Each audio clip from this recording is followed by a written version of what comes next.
आइए इस वीडियो में भारतीय संविधान से रिलेटेड कुछ वन लाइनर्स देख के जल्दी जल्दी रिवाइज करते हैं। तो सबसे पहला है भारतीय संविधान की मुख्य विशेषताएं। तो इसके मेन पॉइंट है भारतीय संविधान के विषय में यह कथन है कि भारतीय संविधान अधिक कठोर तथा अधिक लचीले के मध्य एक अच्छा संतुलन स्थापित करता है, संबंधित है। तो किसने बोला था? केसी व्हीयर ने बोला था। नेक्स्ट है भारत के संविधान में समवर्ती सूची की अवधारणा कहाँ से ली गई? तो ये ऑस्ट्रेलिया के संविधान से हमने लिया था समवर्ती सूची। भारतीय संविधान में सन्निहित मूल अधिकारों की अवधारणा किससे ली? तो मूल अधिकार हमने लिए थे यूएसए यानी कि अमेरिका से। नेक्स्ट है संविधान की प्रस्तावना का विधिक रूप तो लागू नहीं किया जा सकता है। भारतीय संविधान में राज्य के नीति निर्देशक तत्व कहाँ से लिए गए? तो ये आयरलैंड से लिए थे। भारत की संघात्मक व्यवस्था प्रभावित है, तो ये संघात्मक व्यवस्था ये कनाडा के संविधान से प्रभावित है। भारतीय संविधान में मौलिक कर्तव्य कहाँ से लिए? तो हमने मौलिक कर्तव्य हमने रूस के संविधान से लिए। वह देश जहाँ राष्ट्रपति और प्रधानमंत्री राज्य की प्रमुख प्रतिकृति है, तो ये है ब्रिटेन से हमने ब्रिटेन के जैसा है किया। भारत में संघ राज्य संबंध में समानता पाई जाती है, तो कनाडा के संविधान तथा भारत सरकार अधिनियम 1935 में। तो कनाडा का है कि संघात्मक व्यवस्था और ये संघ राज्य संबंध में समानता वही बात है, और भारत सरकार अधिनियम 1935 और जो राष्ट्रपति और प्रधानमंत्री होंगे ये ब्रिटेन से रिलेटेड है। और मौलिक कर्तव्य हमने रूस से लिए, नीति निर्देशक तत्व हमने आयरलैंड से लिए, यहाँ पे मौलिक अधिकार हमने यूएसए यानी अमेरिका से लिए, और समवर्ती सूची हमने ऑस्ट्रेलिया से लिए। अब भारतीय संविधान के भाग तो पहला है संघ एवं उसका राज्य क्षेत्र जो कि अनुच्छेद 1 से 4 तक है। दूसरा है नागरिकता अनुच्छेद 5 से 11 तक। मौलिक अधिकार 12 से 35 तक। नीति निर्देशक तत्व 36 से 51 तक। मूल कर्तव्य 51 से 51 कामे है, और यहाँ भाग है इसका 4A। ये 5वां भाग है तो संघ, और जिसमें अनुच्छेद है 52 से 151। राज्य 152 से 237। पहली अनुसूची के भाग खा के राज्य 238 निरसित। संघ राज्य क्षेत्र 239 से 242। पंचायतें हैं 243 में, और 243 का से ड़ा तक। नगर पालिकाएं हैं 243 ता से या तक, और 243 छा भी। सहकारी समितियां 243 या से या जा से या ना तक। अनुसूचित जाति अनुसूचित और जनजाति क्षेत्र तो 244 और 244 का। संघ और राज्यों के बीच संबंध 245 से 263। वित्त संपत्ति संविधान और वाद तो 264 से 300 तक। भारत के राज्य क्षेत्र के भीतर व्यापार वाणिज्य एवं समागम 301 से 307 तक। संघ एवं राज्यों के अधीन सेवाएं 308 से 323। अधिकरण 323 का 323 खा। निर्वाचन 324 से 329। कुछ वर्गों के संबंध में विशेष उपबंध 330 से 342। राजभाषा 343 से 351। आपात उपबंध 352 से 360। प्रकीर्ण 361 से 367। संविधान संशोधन 368। और ये अस्थायी संक्रमणकालीन एवं विशेष उपबंध 369 से 392। संक्षिप्त नाम प्रारंभ हिंदी में प्राधिकृत पाठ और निरसन 393 से 395 तक। भारत के संविधान की प्रस्तावना में दो शब्द समाजवादी एवं पंथ निरपेक्ष जोड़े गए 1976 में। संपूर्ण प्रभुता संपन्न लोकतंत्रात्मक गणराज्य के स्थान पर संपूर्ण प्रभुता संपन्न समाजवादी पंथ निरपेक्ष लोकतंत्रात्मक गणराज्य पढ़ा जाने लगा, तो 42वें संविधान संशोधन 1976 द्वारा 26 नवंबर 1949 को अंगीकृत भारतीय संविधान की प्रस्तावना में शामिल नहीं था। तो हमारे शामिल नहीं था समाजवादी, पंथ निरपेक्ष और अखंडता। भारतीय संविधान की प्रस्तावना में वर्णन नहीं है आर्थिक स्वतंत्रता का। भारत के संविधान में उद्देशिका का विचार यूएसए से लिया गया। यूएसए से अभी मौलिक हमने अधिकार भी देखा था कि यूएसए से ही लिया गया है, और उद्देशिका भी। इस बाद में उच्चतम न्यायालय ने धारणा प्रस्तुत करी कि उद्देशिका संविधान का भाग है। तो मुंबई बनाम मुंबई बनाम यूनियन ऑफ इंडिया। भारतीय संविधान में संविधान की आत्मा किसे बोलते हैं? तो उद्देशिका को। भारत को पंथनिरपेक्ष राज्य वर्णित करता है संविधान की प्रस्तावना।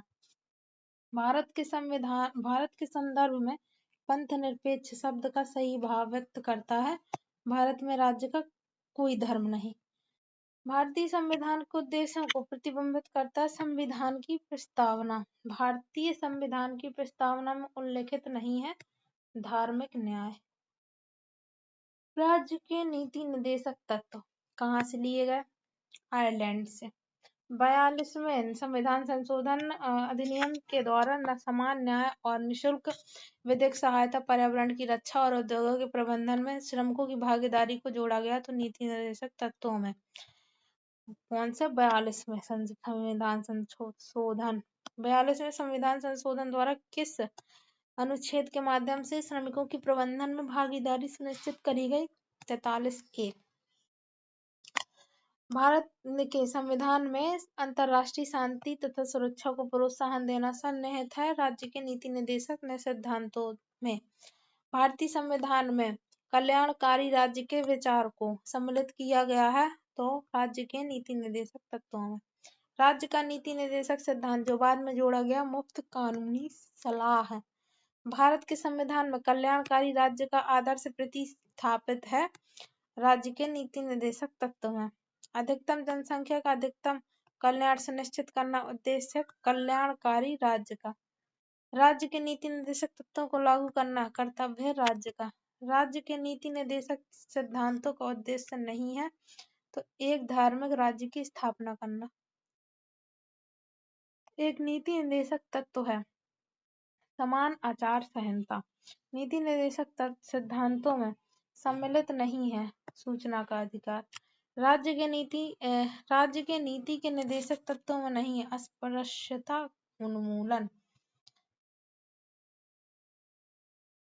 नीति निर्देशक तत्वों को ऐसा चेक बताया जिसका भुगतान बैंक की सुविधा पर निर्भर करता है। कहा था किसने? केटी शाह ने।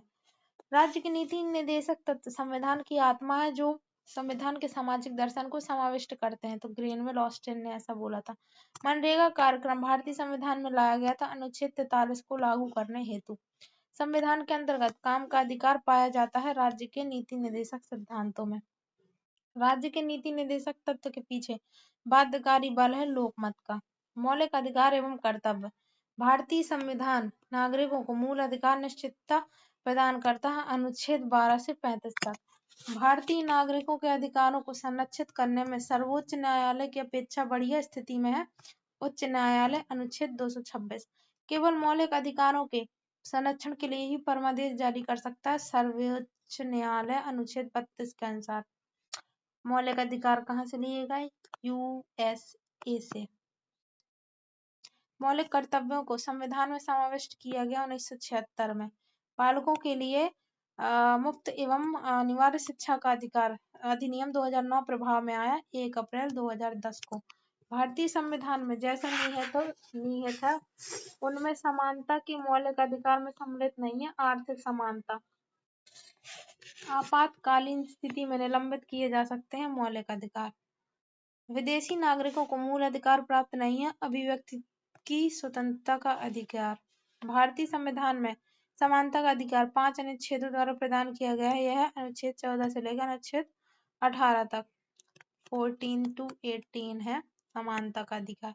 भारतीय संविधान में कानून के समक्ष समानता से संबंधित है अनुच्छेद 14। तृतीय पीढ़ी का मानव अधिकार समझा जाता है समता का अधिकार। शिक्षण संस्थानों में अनुसूचित जातियों और अनुसूचित जनजातियों के पक्ष में स्थानों का आरक्षण शासित होता है। तो ये जो आरक्षण वाली बात है संविधान का अनुच्छेद 15 के फोर्थ नंबर पे दी हुई है। एक लोक नियोजन के विषय में भारत के सभी नागरिकों को अवसर की समानता की प्रत्याभूति प्रदान करता है अनुच्छेद 16 का पहला नंबर और 16 का दूसरा नंबर। भारतीय संविधान में अस्पृश्यता के उन्मूलन की बात कही गई है तो अनुच्छेद 17 में। भारतीय संविधान में स्वतंत्रता का अधिकार। भारतीय संविधान में स्वतंत्रता का अधिकार 4 अनुच्छेदों द्वारा प्रदान किया गया है जो कि है अनुच्छेद 19 से लेकर अनुच्छेद 22 तक। बंदी बनाए गए व्यक्ति के मौलिक अधिकारों का रक्षा प्रदत्त है। अनुच्छेद 22। हमारे संविधान में एक अभियुक्त को दोषारोपण के कारण एवं प्रकृति के बारे में सूचित किए जाने के अधिकार की गारंटी दी गई है। तो अनुच्छेद 22(1) के द्वारा सर्वोच्च न्यायालय ने संविधान के अनुच्छेद 22 को एक भद्दा दिखाई देने वाला उपबंध कहा था। तो A गोपालन बनाम मद्रास राज्य बाद में वह एक अनुच्छेद जिसे सर्वोच्च न्यायालय ने इस प्रकार व्याख्यायित कर दिया है कि उसमें समस्त कल्पनीय मानवाधिकार सम्मिलित हो गए हैं, वह है अनुच्छेद 23। संविधान का वह अनुच्छेद जो बच्चों के शोषण का निषेध अनुच्छेद 24 है। 6 वर्ष की आयु से 14 वर्ष की आयु के बीच के सभी बच्चों को शिक्षा का अधिकार है। मूल अधिकार। शिक्षा का अधिकार अधिनियम 2009 का लक्ष्य शिक्षा को मुफ्त तथा अनिवार्य बनाना है। उन बच्चों के अधिकार के निहित है जो है प्राथमिक स्तर तक के हैं, 6 से 14 वर्ष। धर्म प्रचार करने का अधिकार, सिखों को कृपाण धारण एवं रखने का अधिकार एवं राज्यों को समाज सुधारक विधि निर्माण का अधिकार सम्मिलित है धार्मिक स्वतंत्रता के अधिकार में। नेक्स्ट है मौलिक अधिकारों का संरक्षक है सर्वोच्च न्यायालय एवं उच्च न्यायालय। उच्च न्यायालय और उच्चतम न्यायालय के अधिकारिता में आते हैं मूल अधिकारों का प्रवर्तन। प्रिवेंटिव डिटेंशन के अंतर्गत एक व्यक्ति को बिना मुकदमा चलाए बंदी बनाकर रख सकते हैं 3 माह तक। वर्तमान समय में भारतीय संविधान के अंतर्गत संपत्ति का अधिकार है एक वैधानिक अधिकार। भारत में नागरिकों के मौलिक अधिकारों में संशोधन कौन कर सकता है? तो संसद कर सकता है। अभिव्यक्ति की स्वतंत्रता के अधिकार में निहित है भारत में प्रेस की स्वतंत्रता। सर्वोच्च न्यायालय के अनुच्छेद 21 में प्रयुक्त पद विधि द्वारा स्थापित प्रक्रिया की व्याख्या ऋजु, न्यायसंगत एवं उचित प्रक्रिया के रूप में की है मेनका गांधी बनाम भारत संघ के बाद में। भारत के राष्ट्रपति को मूल अधिकारों के कार्यान्वयन को स्थगित करने का अधिकार प्राप्त है अनुच्छेद 359 के अंतर्गत। वह मूल अधिकार जो संविधान के अनुच्छेद 352 के अंतर्गत उद्घोषित आपात में भी स्थगित नहीं किया जा सकता है तो वो है प्राण और दैहिक स्वतंत्रता का अधिकार अनुच्छेद 21। भारतीय नागरिक का मौलिक अधिकार नहीं है संपत्ति का अधिकार। कुछ मूल अधिकार सशस्त्र सेना के सदस्यों को उपलब्ध नहीं होते हैं, इसके निर्धारण का अधिकार है संसद को। भारत के संविधान में जिसकी संस्तुति पर मूल कर्तव्यों को जोड़ा गया है वह थी स्वर्ण सिंह समिति। भारतीय संविधान में मौलिक कर्तव्यों को सम्मिलित किया गया था 42वें संशोधन 1976 द्वारा। संसदीय प्रणाली। भारतीय संसद के निचले सदन की अध्यक्षता करता है लोकसभा अध्यक्ष। एक संसदात्मक प्रजातंत्र है भारत। भारत में संसदात्मक व्यवस्था केंद्रीयता से संघवाद की ओर खिसकी 1980 के दशक में। विधायिका का कार्यपालिका पर नियंत्रण होता है संसदात्मक शासन व्यवस्था में। भारतीय संविधान की विशेषता नहीं है अध्यक्षात्मक सरकार। भारतीय संविधान का कौन सा अनुच्छेद संसद को अंतरराष्ट्रीय समझौतों को लागू करने के लिए विधि निर्माण की शक्ति प्रदान करता है? तो अनुच्छेद 253। बिना अनुमति के कितने दिन संसद से अनुपस्थित रहने पर किसी सांसद को अयोग्य घोषित किया जा सकता है?